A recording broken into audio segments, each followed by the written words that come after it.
morning mga boss. Ayan, ang dami nating lilinisin. Lilinisin natin lahat yan mga boss.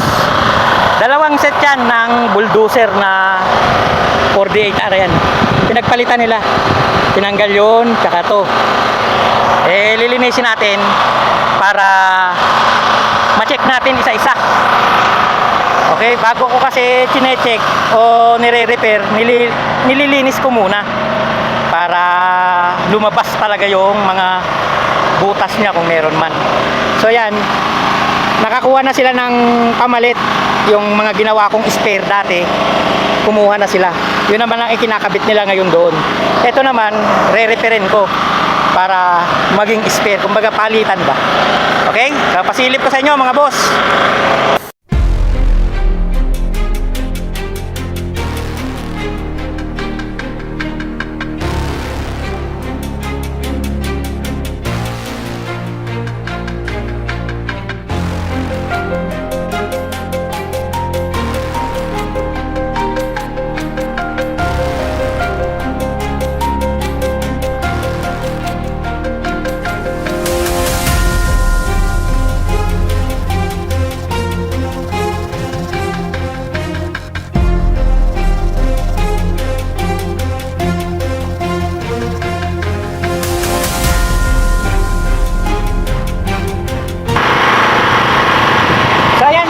Hindi ko na ipatatapos sa inyo.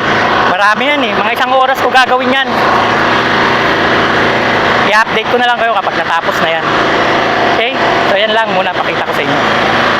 Babalik-balik na rin ko pa yan. Hindi pa tapos yan. Kumbaga pinasilip ko lang sa inyo ng konti. Okay? Ang dungis ng isang ito mga boss. Oh, tingnan nyo naman. Ang kapal ng buhangin. Oh.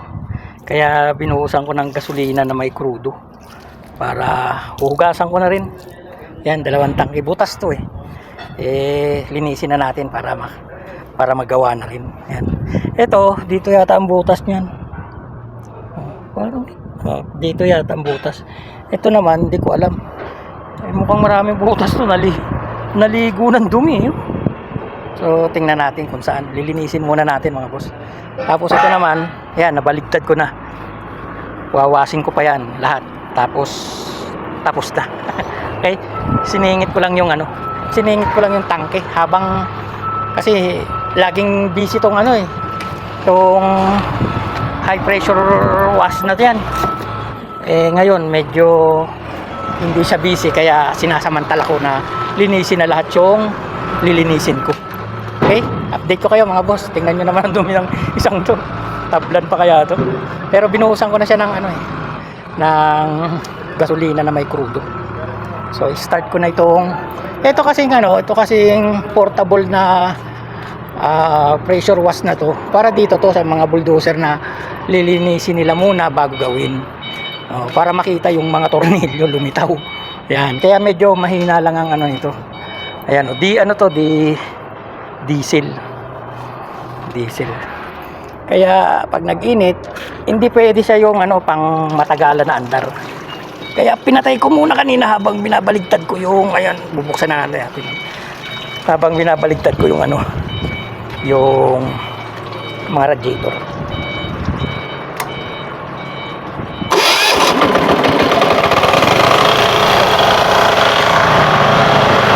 So update ko kayo mga boss. Pagka natapos ko na to uli ha. At baka hindi nga tablat to eh. Subukan natin. Oh, tanggal oh. Oh. Ang ganda. So, di ba? So, medyo hindi malakas masyado itong pressure wash na to. Nakita nyo naman, isang kamay lang kaya ko. Pero yung nandoon na pressure wash, kailangan 2 kamay. Hindi kaya na isang kamay yun mga boss. Talagang bubuwal ka.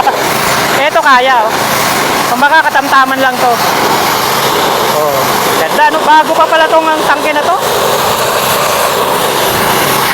Natabunan lang ng dumi. Oh. Oh. Yan.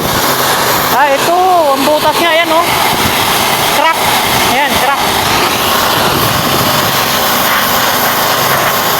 butas nga mga boss. So,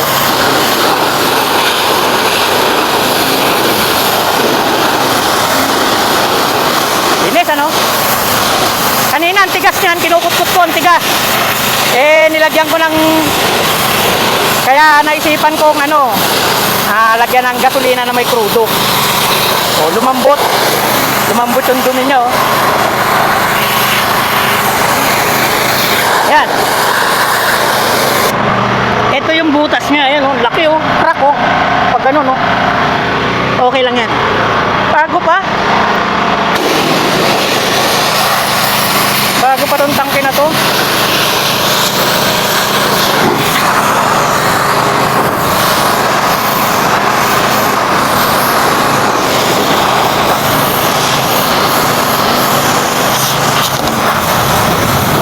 May sticker pa nga oh.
Kabilaan mga boss. Kabilaan yung truck.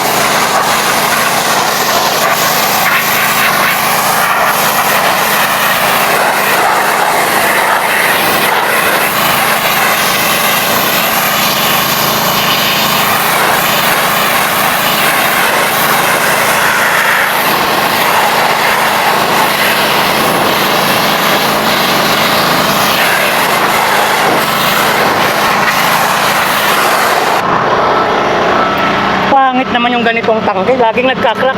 Ito, crack din siya oh. Oh. Oh. Ito. Yan. Hindi ko na ipakikita mga boss kasi para makapaglinis ako ng maayos ha. Update ko na lang kayo pag natapos ko na to. Okay? Ganda na oh, linis lang. Pero hindi pa tapos sa doon pa yung siding sa baba. So ayan na mga boss, yung ating niwashing kahapon. Ayan. Sinalansan ko ng ganyan para kumbaga tipid sa space. Yan, malinis na yan. Tapos ito yung dalawang tangke, ito yung maliit, ito yung malaki. Ito yung leak nya mga boss oh. Kabilaan. Ayan oh. Kabila meron din. Ito dito daw sabi ng ano, sabi nung driver. Ganda ang butas niyan. Ewan ko kung saan. Baka maluwag nga lang eh. Alam nyo naman ibang lahi. Parang tanga rin kung minsan eh. Check natin. Tapos ito, hindi ko alam kung saan ang leak niya. Hahanapin pa rin. Pero, ang good news niyan mga boss, yung isang yan, kinuha na niya yung tinagpian natin na radiator. Na isang tangke yung dito. Yung napulot na in-upload ko. Naisalpak na, nagamit na mga boss. Wala na rito. Di ba? So, okay na.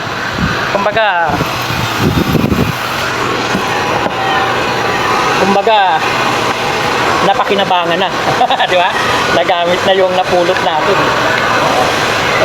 Taon na uli ang balik nun. Kapag wag lang mabubutas plate. Yun naman, bago yun eh. Ang butas lang nun, yung pinagpian natin. Kaya sigurado na tatagal yun. So ganun lang mga boss. update ko lang kayo sa mga nilinis kong radiator kahapon. Maraming salamat sa mga kapatid.